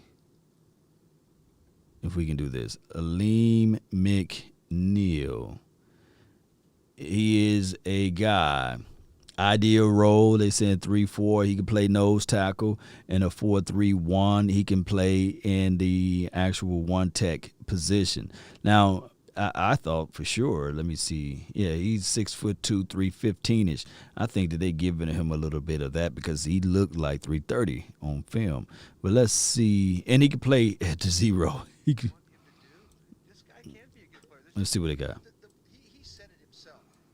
God-given talent. He's waving off mom and dad, and I always say mom and dad made that player. Hey. Well, mom and dad did make that player, but he's saying, hey, God from above, this is what I got to do. Must have skipped a generation with mom and dad, you know what I'm saying? Because he's clearly built to play mom football. And dad, though, man. I think he's good. That was kind of interesting. I think he's going to be a good player. It's just, is he going to be really, really good or really, really great? It was a very interesting presser, just as the interview last night was very interesting. He said he was asked what has it been like, and he said, well, imagine you're 21 and you met Jerry Jones. It's been pretty freaking awesome. He said he knows how talented the Cowboys are because he's used them in Madden quite often. That's how my son knows the starting 11 at Bayern Munich. He can name them all, and I'm like, how do you know that? He goes, FIFA. Yeah, that's a great way to learn any sport. It's a great way to learn. He definitely feels comfortable with the media. That was one of my takeaways, and we're going to get to these phone calls here in just a second. It is great to not have social anxiety, and it is great to feel like you can be yourself until being yourself is a problem. And I think it's going to be a bumpy ride because I think he's so relaxed and so confident, but maybe not as polished. He did catch himself once. Okay. Because he was about to refer to himself as a silent assassin. Uh-huh. And he goes, like a silent, and he stopped. He goes, I'm not going to finish that, but you know what I'm saying. All right. It is smart move. He got himself once. It's good awareness, and he is a heck of a talent. So at 877-881-1053, you've heard Jeff and Brian here now really over the last, 18 hours, 24 hours talking about this. You've seen what they've done. What do you think, and what would you like for them to do tonight? Here's Aiden in Arlington. You're in the nation. What you got, Aiden? And good afternoon. Hello. First off, with him saying he used the Cowboys in Madden, that is a whole cap. They just saying, hey, they're not as good in Madden as they are well, in person. But yeah, I just hope that they could get at least a corner and maybe a safety in this in today's day of drafting. But we'll see what they do. I mean, maybe just trade up a pick or two that they have in the third and move back into the second and get 2 picks in the second. I think that'd be nice. I didn't know that, Jaylon. You think? Well, you have those options. You know, the trading up and trading down game. To me, that's the best part about getting Micah Parsons. If they like him as much as they're saying, where they had him as the number 6 overall player, and you added an extra top 100 pick, that's awesome. You know, the Giants inside your division got to make a great deal too, where they get a next year's one and still pick a receiver after their receiver got stolen. So I think the NFC East made some really good moves. But for the Cowboys, it's great. Because we had been talking all this time about 4 top 100 picks, and it's like, all right, what do you want to see them get done? And one of those things was linebacker. And so you check that one off the list, you look down, now you've got an extra, and you can double dip somewhere, or you can pop one over to the offense. And it doesn't mean that all these picks are going to be hits, but you got a lot of capital to make a lot of things happen. And if there's a guy you love, and he's getting closer and closer to you, sure, you can go get somebody. I'm more of a trade down than a trade up guy, but at some point, you know, if you've got too many dang picks and you're like, we're not going to pick 18 guys and have 9 of them make the team, you know, make some moves. They can do that. Yeah, I think to me, it's Stephen Jones was talking about the cap last night, right? And having all those picks and how important that is when you start to talk about players under contract and things. So, Jay Lombardi, I see you. Got to add some young talent here, and I would not be one bit surprised if they made all 4 picks tonight. Just say, you know what, this player fell to us, this player fell to us, this player fell to us. It wouldn't shock me one bit. Their board set up probably very similar to how Jeff and my board. You know, we got a lot of corners, we got some safeties, we got a few defensive ends, got a couple of offensive tackles. If you want one of those guys, hey, you want to throw a wide receiver out there? We got one of those for you too. So I don't see any problem with making 4 picks tonight. I mean, they're inside the top 100. You have a good shot. You do have a good shot. Maybe tomorrow, if there's a big gap and that's your last guy on your board that you think has a really good shot of being a rookie contributor, I wouldn't mind trading up tomorrow, but I want all those darts. Here we go at 877-881-1053. It's Hakeem in Frisco. You're in the G-Bag Nation. Go ahead. Hey, guys, I'm really happy about the pick last night. I think they got the best player on the board, and I look for him. I rather the fact that he's going to be the fastest guy on defense, and if he can learn from a DeMarcus Lawrence of how to handle himself, I'd rather have a guy that can play, that maybe that needs some polish versus a guy that can't play but is purely polished. My question for you guys is this: between Campbell from Georgia, Ronnie Perkins, Oklahoma, Barmore from Alabama, and the safety from TCU. Broadus. If we can walk away with 2 of those 4, who would that be? Of those 4, if we can get 2 of those, who would they be, and would that be success for tonight? Good question, Hakeem. Thanks for calling in. What about it, Jeff? We would take Barmore, Campbell. Third. That's what I'm saying. I was kind of hoping you were going to remember the third guy. Barmore. Who's the third guy? Barmore. Let me think about it and see if I can remember. Okay, but anyway, I always write this stuff down, and I didn't write that one down. I think to me, I'm just talking. Ronnie Perkins. Perkins. There you go, Jeff. Good memory. We had the same page. Perkins. I think if it was them, don't they sleep would on take Perkins. Campbell and Merrick. I think that if you said what's the Cowboys' wish tonight, not Brian and Jeff's wish tonight, the Cowboys' wish. I think those are the 2 guys that they would like to take. All right, how about line 3, Braden in Fort Worth? You're in the G-Bag Nation as we're heading towards night 2 of the draft. What's your question, sir? Grant is still available, Jay Hey, Lombardi. guys, you know what? I want Tevin Jenkins, and I want him bad. I'm not convinced that we can get him at 44 with Cincinnati and Carolina sitting in front of us at 38 and 39. So are we doing too much to try and move up past those guys to go get him? Salute. Not necessarily. It's like I constantly battle with myself on things like this where I'm like, trading up, not usually a win. But you look at the guys at the very, very top, and I think Tevin Jenkins is a first-round talent. And so if you're able to do that, like I think there is a gap between Tevin Jenkins and the next offensive tackle. So, if that is a guy that you want to go get, Let's see if I can pull up the great Dane Brugler's Day 2 mock draft and see where he's got Tevin Jenkins going, because I would assume he's got him going early. It'll be early. Yeah. That would be my guess. So he's got him going Tevin Jenkins. No, he's got him going at 50. So, but you never know. Yeah. So if if it's somebody that you really covet and you want to jump a few spots, you can jump a few spots.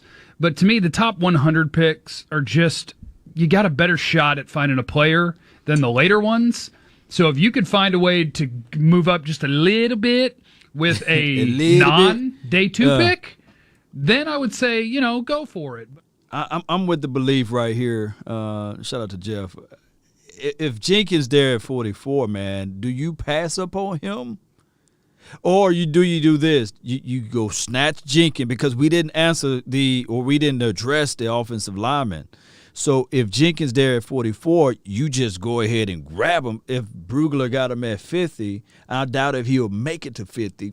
But if Jenkins there at 44, you go up there and grab him.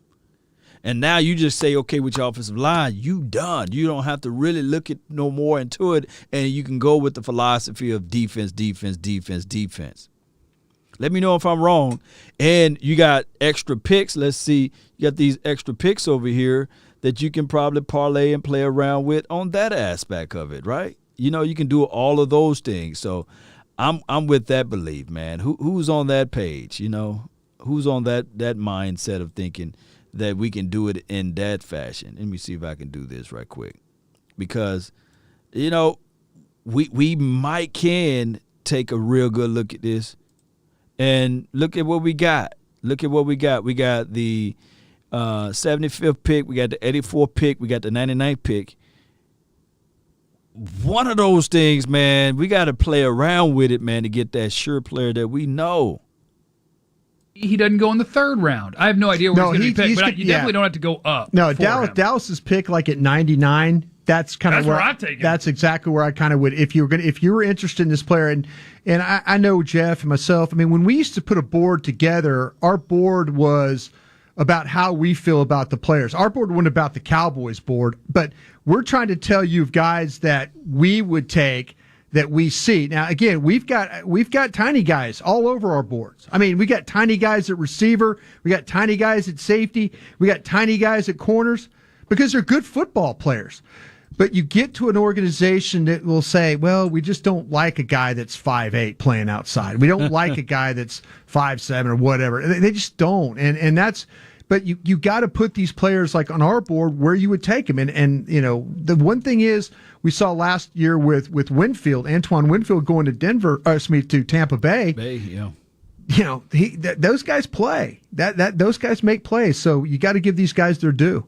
Let's go. All right. Thanks to everybody who called in. If you didn't get in, we're sorry. I mean, they were just totally lit up. The texts are coming in like crazy. We'd love to interact with you guys as much as possible. And some fantastic. How about this? John in Southlake. I was vouching for Parsons on G-Bag 2 weeks ago. Quote, I think McCarthy elaborating on how Parsons was the best pass rusher, whether he sacks the QB or disrupts the play with pressure down the middle. Your corners can suck all they want. Okay. Oh, no. I don't know about that 5-3, but we appreciate your feedback. Gavin, much like in what you're thinking and what you're drinking, if you're telling me the telephone lines are lit, just carry it over. Okay. Well, it is time for Jeff and Brian's segment of the day, and it sounds like indeed that is the plan, sir. It's day 2 of the draft. The Cowboys got 4 picks tonight. Just keep them coming. Let's talk about the draft next. All right, before we get there, can I tell you a little bit about... Yeah, while they go to commercial break, man, Jeff is crazy, man. But I bet now I've seen some people. Let me see if I can read up on some of this. Somebody said that they don't like y'all not cool with the idea. Y'all not cool with Jenkins. Y'all not cool with it. Holland is nice. Say that again. Somebody put that they're not cool with the ideal that you with the 44 pick. You see Jenkins, you go grab him. I think that somebody just said that. With that being said, is that you look at it in this fashion. Who said it? I'm trying to read your comments. That we don't need offensive linemen, we need defense. Oh man, your name slipped me. But my thing is. nobody need an offensive lineman until you need them. You know what I'm saying? Let's go. Well, I'm always listening, but this is my first super chat. But a steal in the third door for RD will be Texas safety Caden Stern. Trust me, he's gonna be a stud. If your kid's there at our pick, would you take him?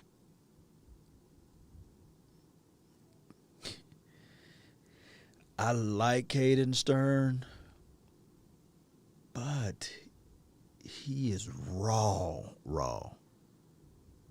I think that Caden Stern can be in the 5th or the 6th, the 3rd or the 4th, unless these deep. Look, when we pull up this list right here, Jesse, I appreciate you, man, for your donation, for watching the channel for a long time.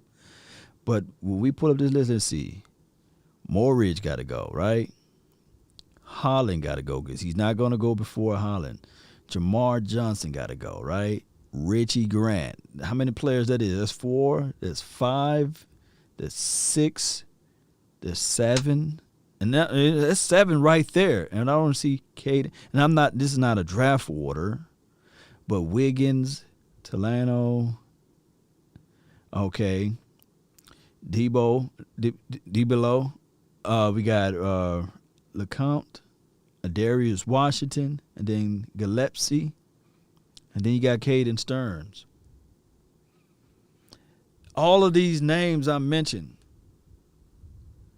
this got to be at least right around the 5th or the 6th round-ish, you know.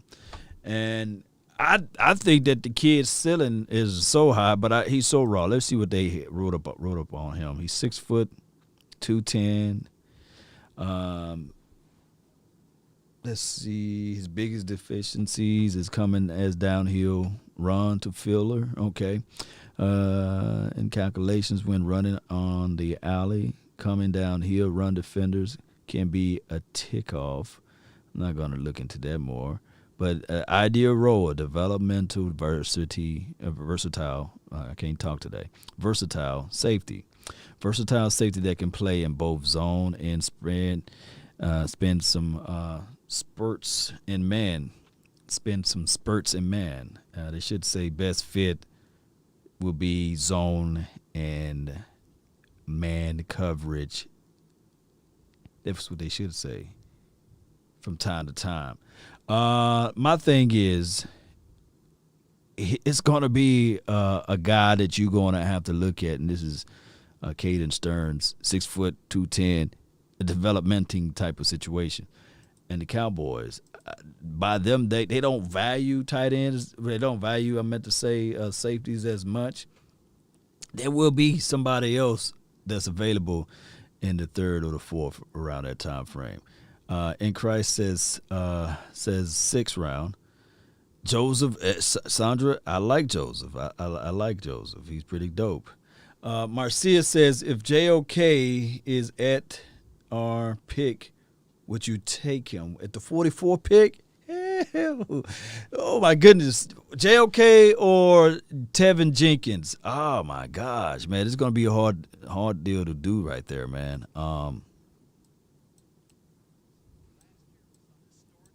It's gonna be hard. It's gonna be hard to unlock right there. I'm cool with it, but I think he'll be going to the Bengals. Yeah. I don't think that the Bengals will pass up on Tevin Jenkins. Let's see here. Appreciate you guys, man. Thank you guys. Let's see. He's a sleeper. JOK for sure. He's a run stopper. Yeah, Caden Stearns. I don't know what they got written over there. Defense stays focused. Defense stay focused. This is from James Newton. Yeah. A lot of good players left. There are. Not afraid to get in there. I think the Cowboys need to trade up. And you're talking about JOK, right? That press conference probably just a repeat of the press conference. Let me see what we got here.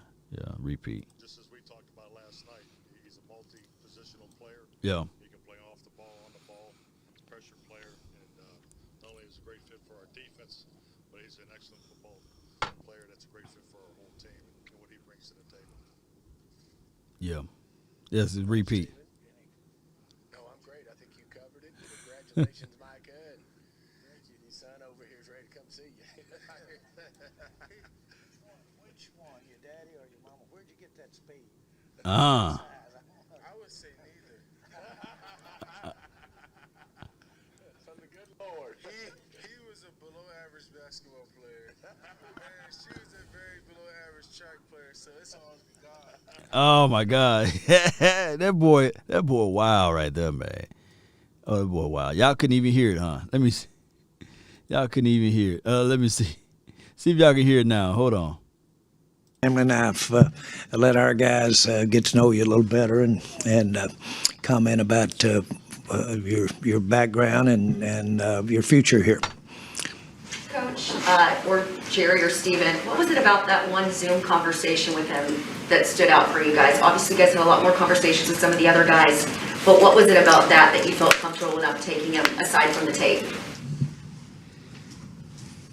Go ahead, Mike. I actually wasn't on the Zoom, so I can't really. Well, his determination. Let me see if I can rewind a little bit. Y'all already heard it. Let me see. Visit with you guys, and you guys in particular get to visit with him. And but it was all conditional upon if we could get this thing done, get him back, get over there tomorrow for celebrate his third birthday. So we got to make sure that we get that done here. But we talked last night about our selection of Micah with our first round pick. We've all had a chance to feel it and sleep on it. Felt good, slept like a baby. I did on a personal basis, but excited. Coach, before Micah speaks here, I'd like to hear your thoughts about anything overnight that in thinking about him joining our team. Well, definitely. Actually, Mike has had a chance to meet with Coach Dan Quinn and George Edwards and Scott McCurley. So just to get familiar with, our direction as a defense and how he fits in. So, just as we talked about last night, he's a multi-positional player. Right. He can play off the ball, on the ball, pressure player, and not only is a great fit for our defense, but he's an excellent football player that's a great fit for. If he was eligible to come out as a freshman, he was projected in the first. Remember, we got Darren Woodson in the 6th. I would heart the pick. Yes, man. Whew. I didn't know Darren Woodson was drafted in the 6th round. I didn't know that. I forgot which round he was drafted in. Oh, my goodness. I love the education for the nation. So 5th or 6th, Caden Stearns goes to the Cowboys, and he will, develop from there. Donovan Wilson, what round was he? Like 5th or 6th, something like that, right? Very, very, very, very, very, very, very, very, very aggressive. That was his knock when you look at his scouting report. Believe it or not, like Ripley's, Yeah, that was his scouting report. Knock, he just over-pursued and just tackled wrong as relates to that. Because he shot by the actual opposition and it didn't set up right. But they, coach worked out with that, and now he's a whole lot better.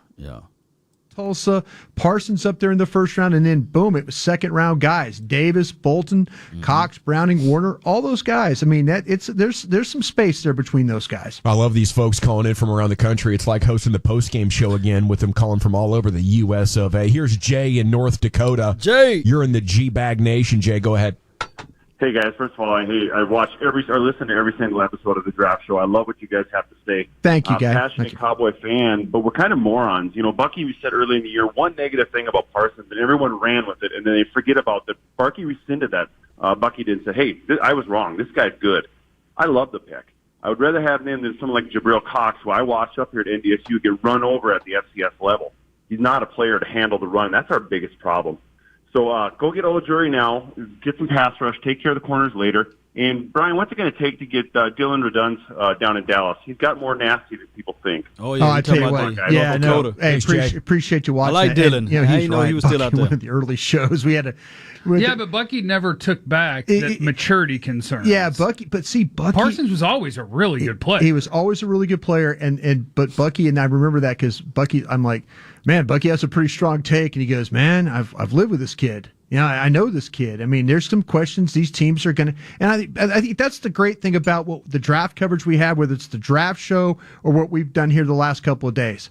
We're going to give you an honest assessment, an honest opinion about these guys. And, Bucky, if you've been a part of this or you know somebody or talked to somebody or know about the player, you're going to hear that opinion. And so, I hope people didn't take it the wrong way. It's just part of, as you're taking this journey to drafting these players. Okay, coming down here to line 10, gentlemen, it says Stephen Jones calling from Frisco here on your home of the Cowboys. I'm just reading off the prompter. We weren't expecting a call from Stephen, but good afternoon, sir. Good afternoon, guys, and thank you for having me on. How y'all doing? Excellent. Doing Stephen, well, how you doing, boss? Yeah. Well, I'd just like to take the time that we respected our board. I wanted to share that with you, that we really took our best defensive player. I know a lot of the Cowboy Nation is disappointed, but speaking from a logical stance, we had to respect our board, and I wanted you guys to know that because at the end of the day, it really just comes down to trusting your board. Obviously. Stephen, big plans for rounds 2 and 3. We're looking to make some moves, but at the end of the day, you have to just trust your board and just wait for what comes to you. And we want to pay players as low as possible, speaking out veterans and that sort of thing. So we're probably going to stand put, but at the end of the day, obviously, you just make the best pick, and we're doing what's best for the organization, of course. Thanks for chiming in on such a busy day for you up there in Frisco. That opens a line at 877-881-1053. That wasn't bad, boys. But he must have called from the cell because, 5 minutes ago, he was on the War Room cam. He was smiling in the War Room. I guess he skirted outside for a few minutes to sneak one in there. We appreciate you, Stephen. We do. And Stephen was scheduled to join us officially today. We'll get a full interview with him on Monday, actually. When they traded back. You know how many times they simulate these things before they feel rock solid going into the round, so a little bit busy today, but Steven's going to join us for a full draft recap. There wasn't no Stephen Jones. No way. What do you say, Lucius? Who's next? Kyle in Arizona? Okay, line 1. Here's Matt in Dallas. Matt, how you doing? Man, I'm doing great. You guys? Y'all doing good? Super, yeah. All right, man. First things first, thank God we don't have to talk about Rugi ever again in a Texas Ranger uniform, right? Yay! Amen. Yes, sir. Second, the Dallas Cowboys defense is a truck with a blown-out tire. I know there are better trucks, and there are better transmissions, and there's great engines, but we need a tire. That's why we had to get a linebacker. Let's not get lost in the rest of it. We got one that's got a pipe cleaner for a neck and one that's got a papier-mâché knee. We got to have a linebacker, and we got an anvil. Yeah! Let's go. Matt's fired up. I like it. I mean, yeah, look, initially when you have an idea in your head where you're like, oh, there's a guy I like better that I think fits really well, and you hear a pick that's not that guy, you're like, oh, man. But then you do the math. You're like, oh, you got an extra top 100 pick. Linebacker was one of your needs. Mm-hmm. You got the best linebacker in the draft. Like, that's not a disaster. That's okay. That's going to be okay. Let's see what he turns into. 832 says someone lied to that man, did not hurt his feelings, told him the impersonation was good. I thought the cadence was good. There were a couple of other things. I thought that was pretty good. It's a little slower cadence, Jerry. Man. Okay. Oh, geez, yes. Well, Jerry has an easier voice. I haven't quite pinned down the Steven yet. That's why I don't try complete sentences. Uh-huh. Just obviously, you hit it with one word and move on. Mm-hmm. Yeah. Here's Kyle in Arizona, line 7. You're in the nation. Kyle, what you think so Stephen far? Jones, so. Hey guys, I thought I didn't mind the Parsons pick. Would have preferred one of the corners. I think that in round 2 we ought to go get JOK and pair him with Parsons. Okay. We have 2 guys going after the ball. Put him at strong safety, and then in round 3 I think we should go get Paulson Adebo, Aleem McNeil, and get a free safety somewhere in there. I think it's a 2-year rebuild for this defense, so I think we just need to get the best defensive players that fall to us during tonight's 4 picks. It's not a bad little plan. I tell you what, I like it. The Jeremiah Owusu-Koramoah, the Notre Dame linebacker / safety, It would be interesting if that were a pick that they were actually willing to make. I wish I would. Where they're like, hey, we took a linebacker, now we're going to take a guy who maybe is going to be our strong safety or a linebacker, and just like, hey, we have other needs, but we're just going to blow out these underachieving linebackers, and we're going to move in a different direction. And around here, if you don't play well, we're going to move on. No matter where you were picked, no matter how much money you make, we're going to move it along. I would dig it, and I think your brain is taking you to the right positions. Not on their board, but on my board, that Koromora sits better than the guy you picked. Mine too. Yeah. All righty. Let's go to line 8 here. Iron is in the G-Bag Nation. What do you think of the Cowboys draft so far? I loved what they did, and I couldn't stand it at the same time. At the same time. I love the pick because I'm a fan of Micah Parsons, but I Shout really to wish CD. they would have moved up, tried to get back in the first round to get a guy that you guys started off early, was happy with him, but then later on, everybody dropped off on him, and that's Caleb Farley. He was, without a doubt, the best corner in the draft. Oh, there's no question, yeah.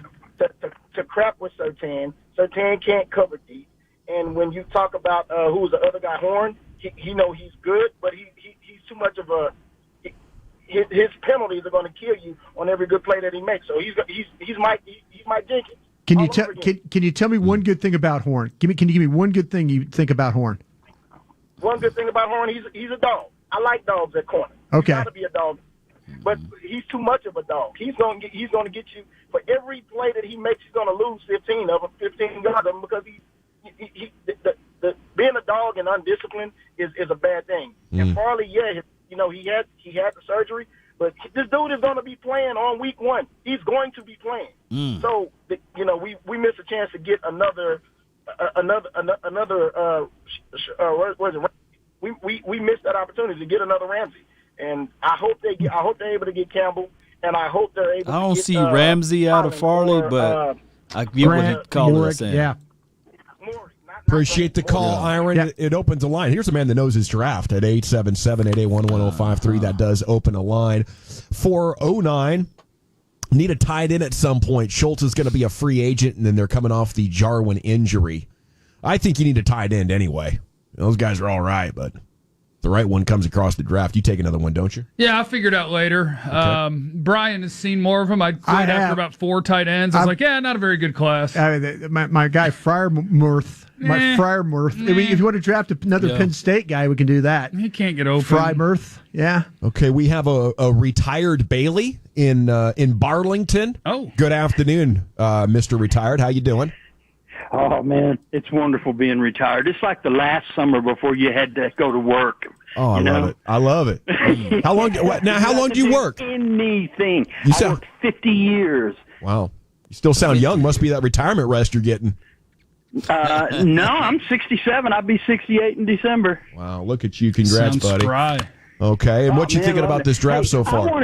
I wanted Parsons the whole time because cornerbacks are a crapshoot. Sure. It's like the last caller said, they're all crapshoots, but especially a position where you got to gamble a lot and you got to make instinctive plays. That's where you really do get in trouble with penalties and making bad reads and stuff like that. I think the linebacker position is much more of a just react and see the ball, go kill the person that has it. There you go. And I liked the linebacker pick. I liked the person. I also look at it this way. Philly was going to get a receiver. They wanted one of those receivers. So you're going to face one of those receivers twice a year anyhow. Yep. Do you want him going to the Giants with a great prospect at quarterback, or do you want him going to Philly, a team that's, kind of in disarray at quarterback? The other side of the coin is exactly the same as the first side. You want to get this guy and pick up a pick and make Philly go get this guy? Or do you want to get your guy, don't get a second-round pick, Philly still gets their guy, and then the Giants are sitting there to take someone that they want? This dude I like that retired Devontae Bailey is Smith. in here just busting off full segments. Yeah, well he done, did. retired. This dude acting like Devontae Smith grew on trees. Come on, man. Come on, man. Look, man. We'll find out. We'll find out. In the G-Bag Nation. Coming up Monday morning. Yeah, Cowboy Nation. All right, so this is what I'm going to do. I'm going to go grab me something to eat, and then I will start the draft simulation a little bit earlier today, and I think it's at 6. What time the draft is? Right, it's 6 o'clock today. 6 o'clock today, or was it 6:30? Was it 7 o'clock? Well, I forgot what time the draft is, and I have to go through all of the settings to turn on my TV right now. Y'all let me know what time it is again, and what we would do is we'd do like a pre. So it's at 6, so it'll give me enough time to eat and freshen up a little bit, and then we will join this thing back again. I really appreciate everybody that tuned in and watching this particular presser / the need that we need to go look at. Look, this draft pick, man, this draft class or what have you, is something that we need to look into, most certainly.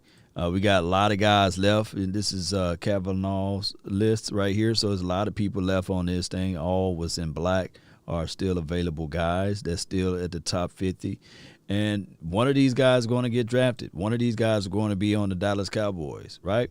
Regardless of how we look at it. So let's continue to grind and shine. If you like this content, hit that like button. If you want to, share it. Tell people, your friend, your neighbor, foe, where to go when they want to tune into Cowboys Sports Talk and beyond. Let's continue to grind and shine, baby. It's Friday now. I probably could stay up real late. I don't have to wake up early, Well, we do got to wake up early Saturday, how that goes, the final day of the draft.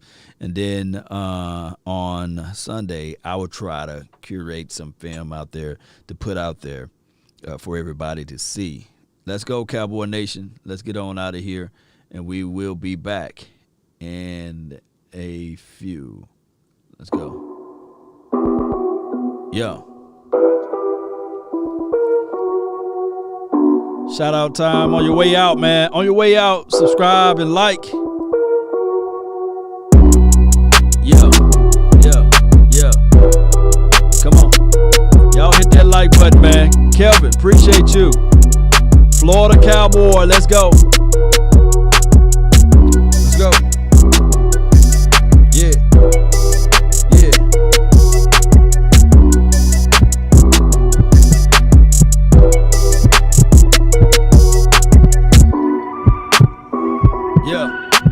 Shout out to all the HBOs and the SGs out there. Appreciate everybody that stayed with me on the last 5 hours, right? Appreciate you guys. Write this down.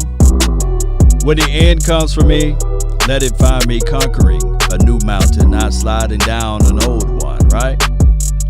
Oh, nation, be sure to understand that everything can change just like that. One explosive player